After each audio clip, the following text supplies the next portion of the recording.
Hello,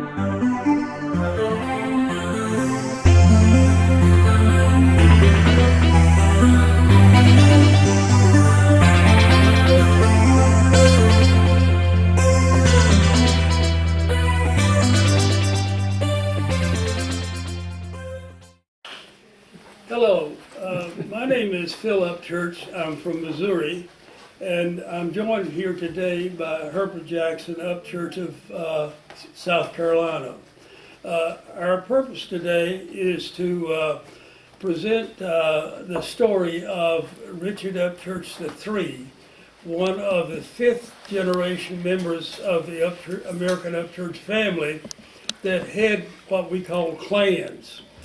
We are gathered today in the office of the Upchurch and Allied Families Association, Inc. in Cary, North Carolina. This will eventually become our national headquarters. And we have a number of members and friends of our association in the audience looking on today as we make this particular video.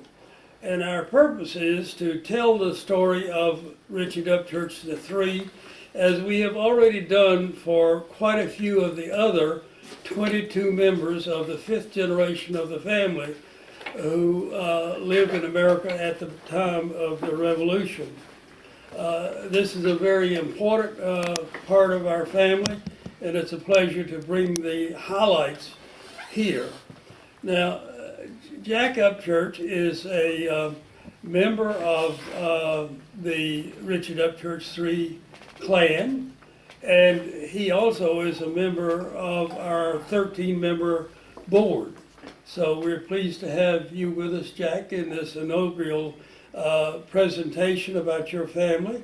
And I would invite you to give a little presentation on how you fit into the broader Upchurch family, going back to Michael Upchurch the first. Thank you, Phil. It's a pleasure to be here. As he says, I am part of the Richard III clan, which originates, like all of us do, with Michael Upchurch, who immigrated from England to the James River area of Virginia. He had a son, Richard, who was born in 1658, and the line goes on down from there to John and James. My group comes from James, who was born in 1685, and he had a son, which we call Richard II, who was, if I recall correctly, Phil, he was one of the first Upchurches to come from Virginia to North Carolina. Yes. And most of the Upchurches immigrated from Virginia to North Carolina over a period of time. Richard II had a son, Richard III, we call him. He was born in 1750, and that's what we're here to talk about today. Now, I come on down from there. Richard II had Richard III, had a son of James, which we call, I believe, the seventh, who was born in 1775, and my great-grandfather was Kearney, born in 1808. He had a number of sons. My ancestor was Allen Perry, born in 1852, and he had a number of sons. Allen Perry was one of the younger ones, but he had three older sons that participated in the Civil War. And it's kind of an interesting story about one of those sons by the name of Dallas. Dallas and his two brothers, at least two brothers I think, were part of the Civil War in North Carolina. Dallas was a member of the 31st North Carolina Regiment. Evidently, being in the Civil War didn't suit Dallas too well. And I ran across a newspaper article the other day that was titled, "Attention, the following men, W.H. Lee, Dallas H. Upchurch, Starkey Downing, and some others have deserted."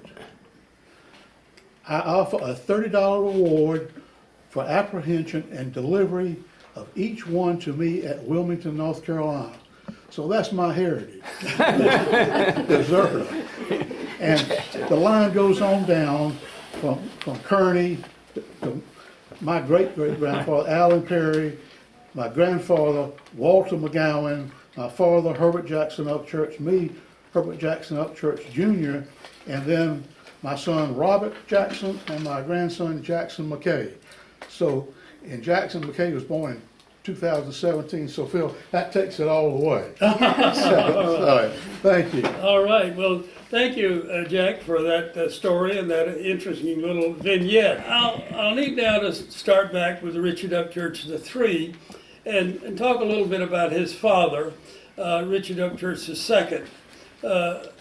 The Upchurch family, as you know, started out in England, and we've got a lot of information about that. They came to Virginia in 1638, and then over the next 100 years, the family drifted south and west in Virginia. So as of about the mid-1750s, the Upchurch family was concentrated in Brunswick County, Virginia, which is just across the line from North Carolina. They were poised to move into North Carolina, and as a matter of fact, over the next 2 or 3 decades, they did move. So by the time of the federal census in 1790, all 12 known Upchurch households in existence in America were in North Carolina. So from that point on, the history of the Upchurch family becomes the history of a North Carolina family. Now, Richard Upchurch II was first shown on the tax rolls in North Carolina in Granville County, just across the line from Brunswick County in 1755. And in fact, we have his purchase of land from Ludwig Alford in what was then probably Butte County, an offshoot of Granville County. And that is a very key purchase. That was a little further north than where Richard Upchurch II eventually settled.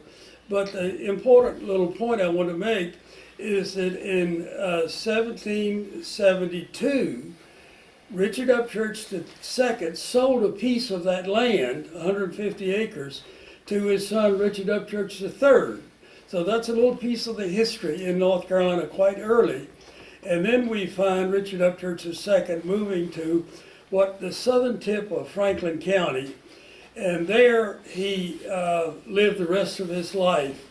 And he had 11 children there, and so this Richard Upchurch III is one of the 11 children, and thus one of the 22 members of the Upchurch family who lived as fifth generation members about the time of the Revolution.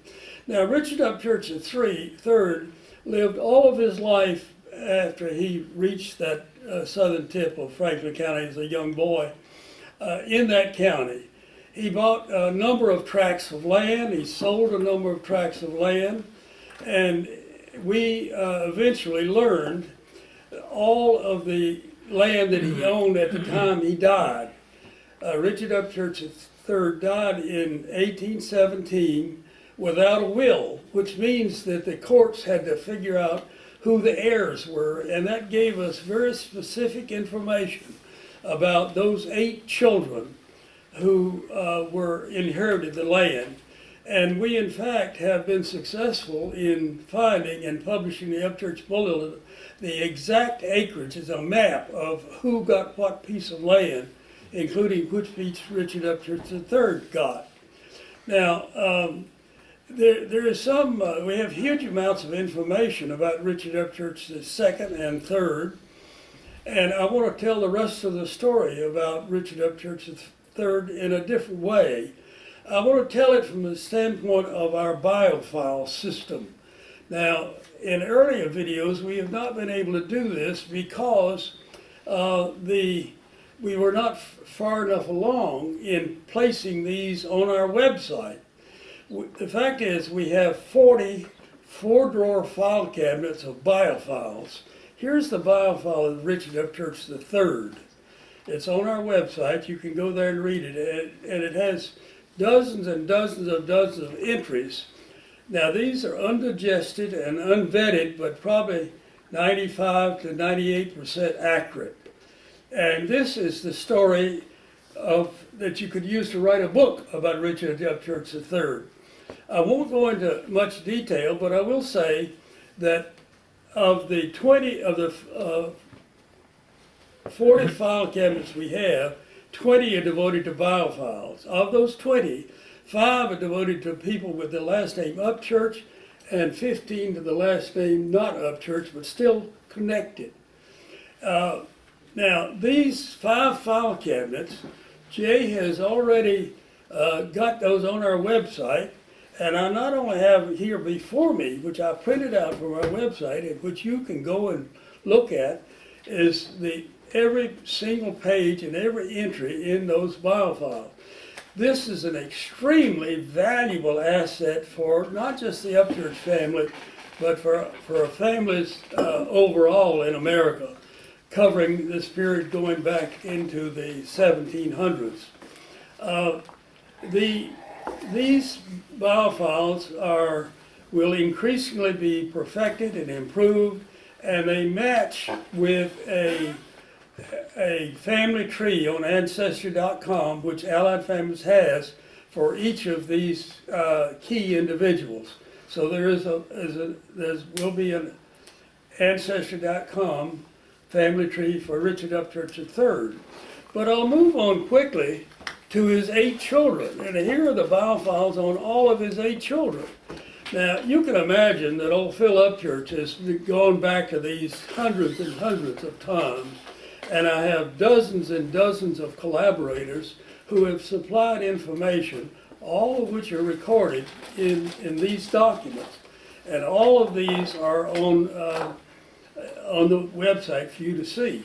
As I hit these, I don't have them in any particular order, but just to give you an indication, his son Britton Upchurch what happened is after these guys got their inheritance in 1718, several of them bugged out, they're off to someplace else, which is not unusual. This is Britton Upchurch, and he moved to Gwinnett County, Georgia. And I have all these records, but only recently have we come upon a descendant who is currently collaborating with us and adding more information to this. Here's James Upchurch VII, another son, and he in fact is That's my line. As your ancestor. Mm-hmm.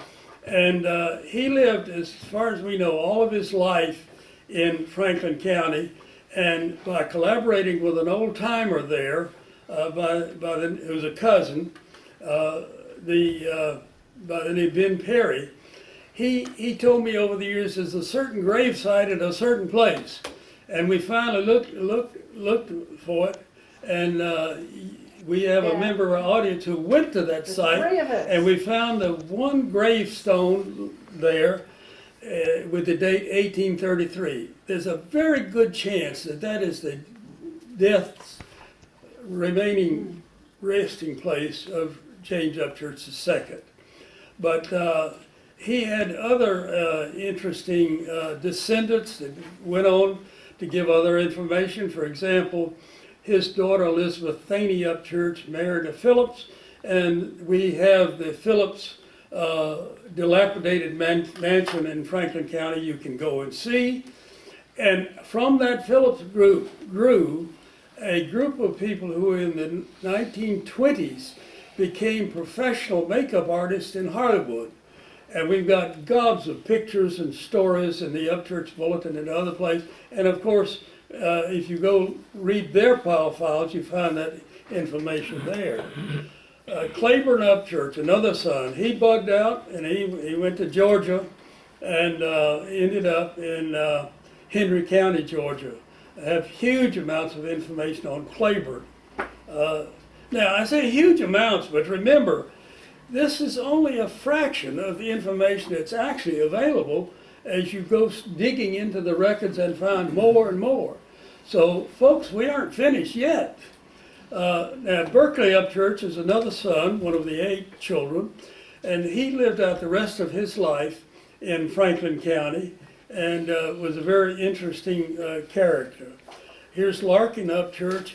He lived most of his life in that area, but he moved just a little bit east, which into Nash County, which is very fortunate because that separates him. So if somebody by the common name of John shows up, he's at a different place, so you know who he is. Here's Buckner Upchurch. Oh, I'm fascinated by Buckner. He left and he moved to western North Carolina and then to Tennessee and eventually to Brown County, Illinois. And I've been to Brown County, Illinois and interviewed people there and given an Upchurch talk and looked at all the cemeteries about Buckner Upchurch. Fascinating piece of story. Here's Sion Upchurch. He stayed in Franklin County. Huge amount of information about him. Here's, I'll leave Clara until the last. She's putting the ladies last. I'm in trouble. But here's Larkin Upchurch, another son. With fewer details on him, but a good story. And then the last one is Clara Upchurch. Now, she's also known as Clara Frances, or Clarissa. And she married a Pierce, and that couple and another couple who were Pierces moved quickly to the western part of North Carolina and then on to Shelby County, Ohio. Indiana. And we have a huge collective of information that are from a family association there that tells this story.